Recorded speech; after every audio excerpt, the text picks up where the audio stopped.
May papakita lang po tayo. Ito.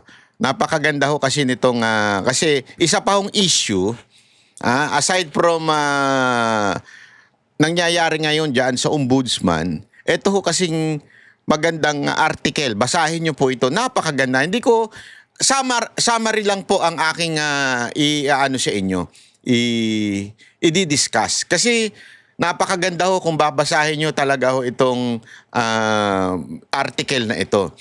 Dito, tinilakay ni Roberto Tiglao na buti nga daw ngayon may social media na kasi isa sa mga ano ngayon, alam naman po natin na napakaraming misinformation at kontrolado ho nila yung media, di ba? Kapag dating sa mga issue. Kaya nga dito napakaganda na mas maunawaan ho natin kasi ngayon ginagamit siyang ombudsman through Remulla na usigin ito hong si VP Sara Duterte.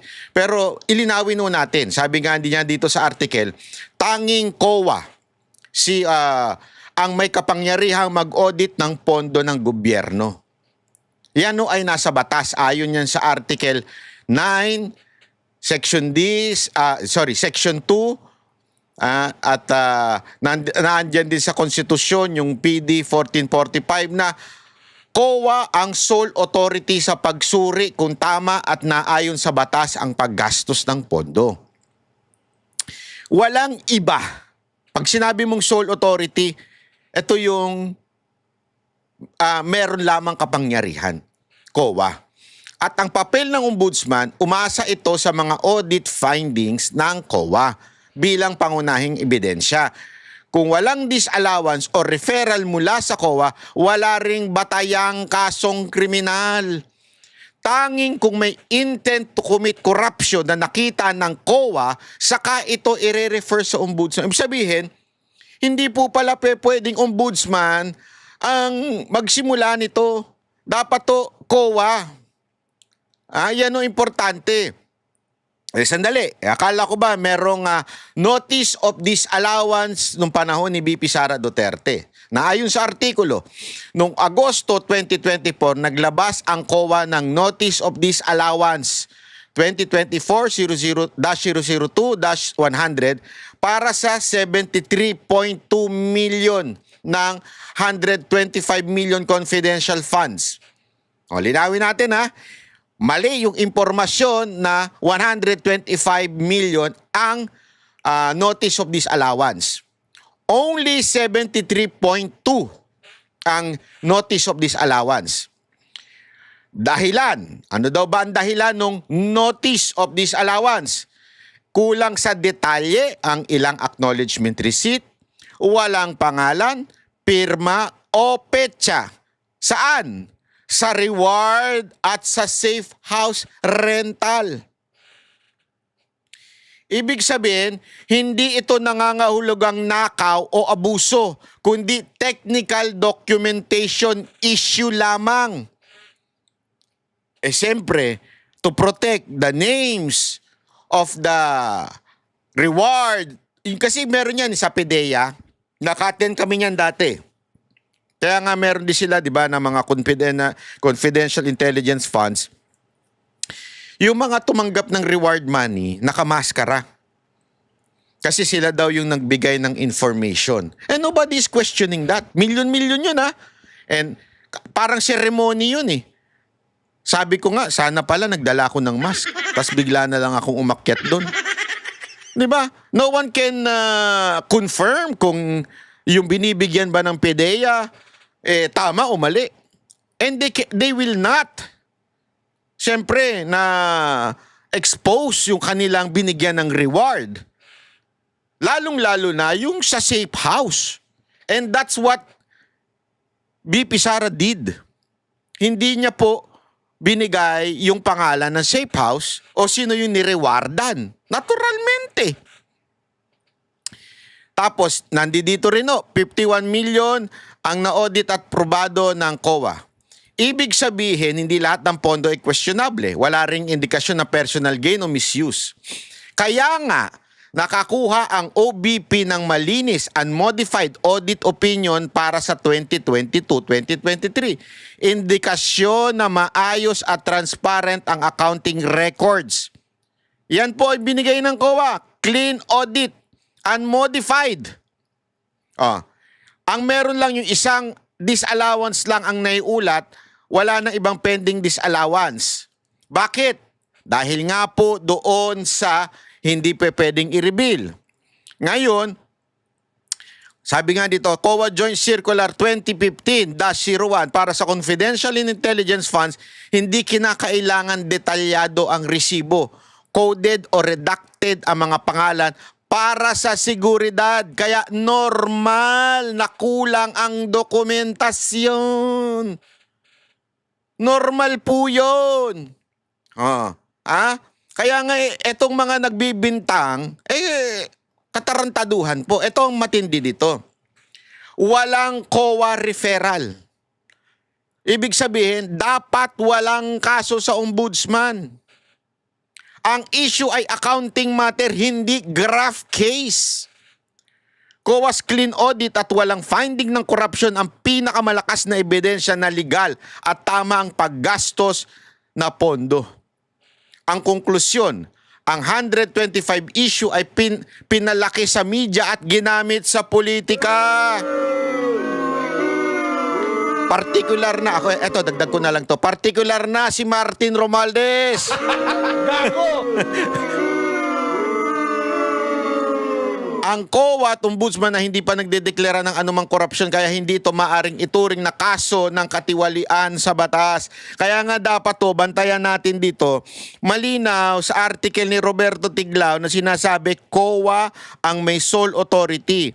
Kung sinabi ng COA, oy, merong questionable at kaduda-dudang corruption o maaring probable cause of corruption dito sa issue na to, yan, pwede sigurong gumalaw na ang ombudsman. Hindi ho pinagagalaw ang ombudsman nang wala namang COA report na masama.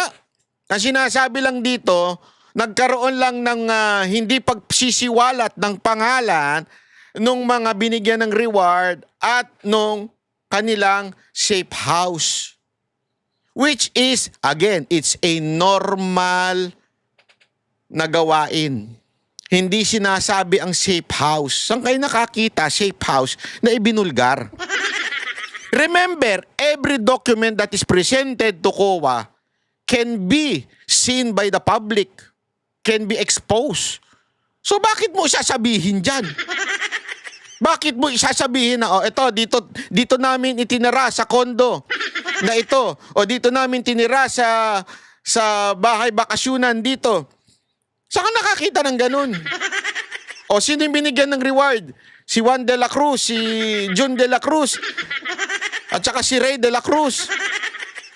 Sa nakatira ngayon sa ganito. May tarantado ba kayo? So pinalaki lang ho ito ng media. At ngayon, mukhang yan ang pupuntiryahin ng ombudsman kahit wala pong masamang report mula sa COA. Naku po. Kakaiba talaga itong gobyerno natin, ano? Kaya bantayan po natin itong si Remulla dahil yan na po ang kanilang last bet. Actually, 'di ba, sabi nga ni Amy, 'di ba? Yung PI, tapos yung impeachment, pareho mga hindi nagtagumpay. Tapos eto ngayon, etong ombudsman. Ako feeling ko meron pang pang-apat eh. At actually, naikwento sa akin to, di ko na lang sasabihin sa inyo, pero naikwento sa akin to.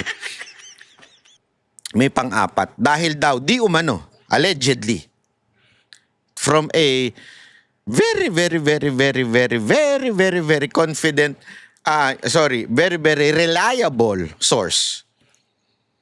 Yung pang-apat daw ay, sabi nila, chuchugihin. Nino?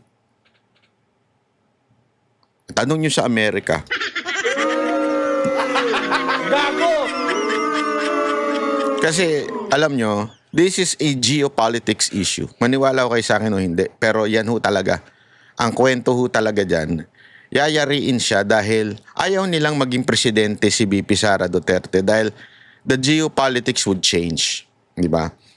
It will change. Kasi ngayon, uto-uto itong presidente natin na makipag-away sa China, guluhin ng China. Uto-uto Again, I'm not for China. That's not my point here. Ang point ko dito, every sigalot or every conflict sa ibang bansa ay dapat to as much as possible diplomatic in all countries.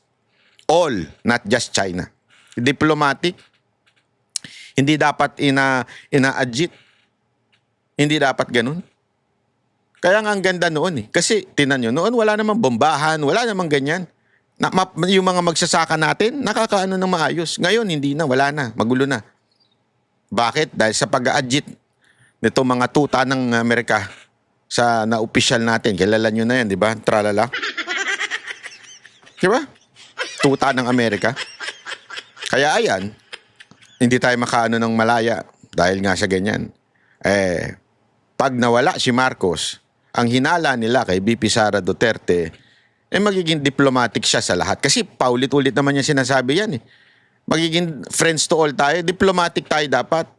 Hindi ko nga alam ba tayo gusto natin makipaggulo O akala mo naman may poprotekta sa atin pag tayo ginulo.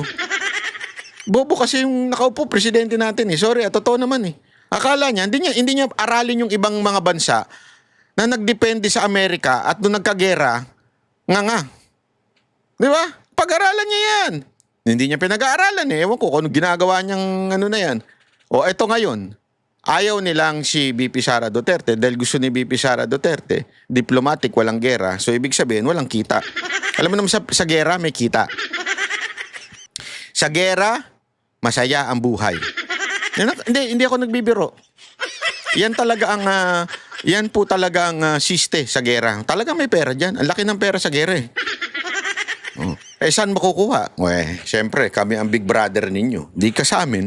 Kita kami.